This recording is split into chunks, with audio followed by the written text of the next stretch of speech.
అన్ని చేద్దాం.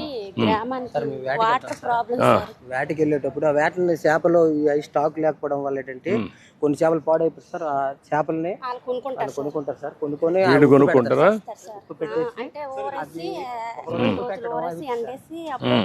అమ్ముతారు సార్. ఉప్పు పెట్టేసి ఒక రోజు ఉంచేసి రెండు రోజుల పాటు ఎండబెడతారు సార్. ఎండబెట్టేసి అవి 2 రోజుల తర్వాత 4 రోజుల తర్వాత మళ్ళీ పట్టుకుంటూ వెళ్ళి విలేజ్ లాంటి వెళ్ళి అమ్ముతారు సార్. అమ్మేసి ఏమ్మా ఏంటి బాగున్నారా? నీ పేరేంటి తల్లి? నీ పేరమ్మా? సీతమ్మ. నీ పేరమ్మా?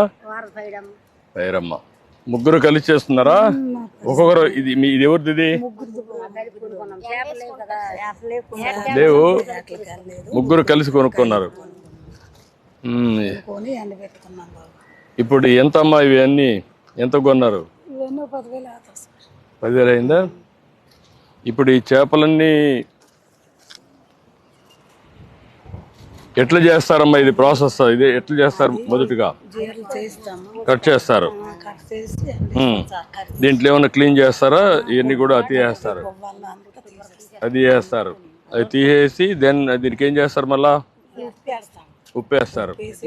గట్టిగా ఎండబెట్టేసి ఉప్పు కొట్టేసి నీటిలోని మళ్ళీ 2 రోజులకి తీసేసి ఆరబెడతాం. ఎన్ని రోజులు ఆరుతుంది? 3 రోజులు 4 రోజులు పడతాయి. 3 రోజులు పడుతుంది. ఎన్ని గంటలు? ఒక్కొక్క రోజుకి ఎన్ని గంటలు? ఉదయం నుంచి సాయంత్రం వరకు పెడతారా?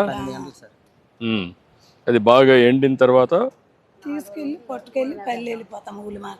పల్లెలు అమ్ముతారు. ఇప్పుడు మార్కెట్ ఉందమ్మా వీటికి? ఇక్కడ కాదు, ఊర్లో ఉందా? కొంటున్నారా? ఎవరిళ్ళకెళ్ళి అలా అమ్ముకోమే. తిరిగి అమ్ముతారు. మోసేసి తిప్పేసి అమ్మడమే. మీరే వెళ్తారా? వేరే వాళ్ళు పంపిస్తారా? మళ్ళీ మీరే వెళ్తారు. మరి మాకు ఇదే బాధ. మరి తల బాధలు వేసేసి పచ్చి చేప మోచి ఎండి చేప మోచి మాకు అంతా ఇదే బాధ. మాకు వచ్చింది పేద పరిస్థితి. నీకు ఎంతమంది మా పిల్లలు? నాకు ముగ్గురు.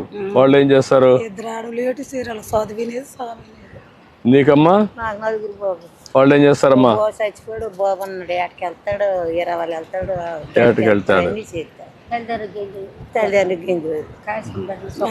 నీకు ఎంతమంది అమ్మా? వాళ్ళు ఏం చేస్తారు? వాళ్ళు ఈ పైన ఎందుకు చదివించాల? నువ్వు చదివించలే కదా? నువ్వు తప్పు నీదే కదా. అప్పుడు చదువులు లేవు. మామ తిరగబడు కొట్టి చదివించి ఉండాలి. మరి చదివించలేకపోయాను.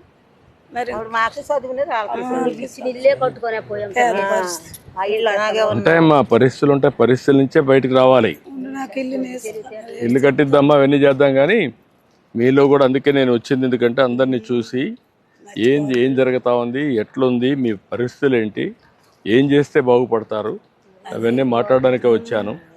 ఇప్పుడు మీరు చూస్తే మొన్నటి వరకు 10,000 ఇచ్చేవారు. వేటకు విరామం ఇచ్చినప్పుడు తక్కువ డబ్బులు ఇచ్చేవారు. ఇప్పుడు నేను దాన్ని 20,000 చేశాను. ఇది నేను 2014-15లో ప్రారంభించాను. అప్పట్లో అంత మునిపి ఇచ్చేవాళ్ళు కాదు. అప్పుడే నేను వరలు పండించాను. తర్వాత డీజిల్ ఎన్ని ఇచ్చా, కన్సెషన్స్ ఇచ్చాను, బోట్లు కొనిచ్చాము, అన్నీ చేసాం. ఇప్పుడు మళ్ళా చూస్తున్నాను అన్ని. నేను ఏం చేయాలి వెనుకటి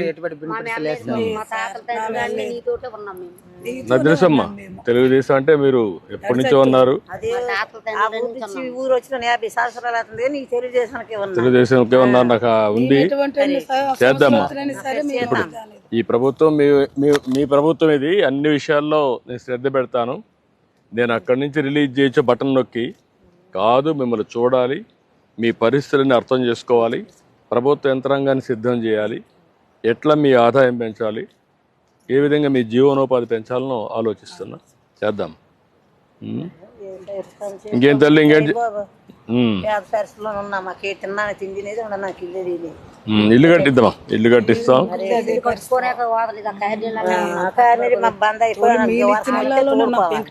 పాత ఇల్లు ఇప్పుడు కట్టిస్తాం. ఇళ్ళు అన్ని కట్టిద్దాం. మీరు ధైర్యంగా ఉండండి. చేద్దాం. మంచిదమ్మా. నమస్కారమ్మా.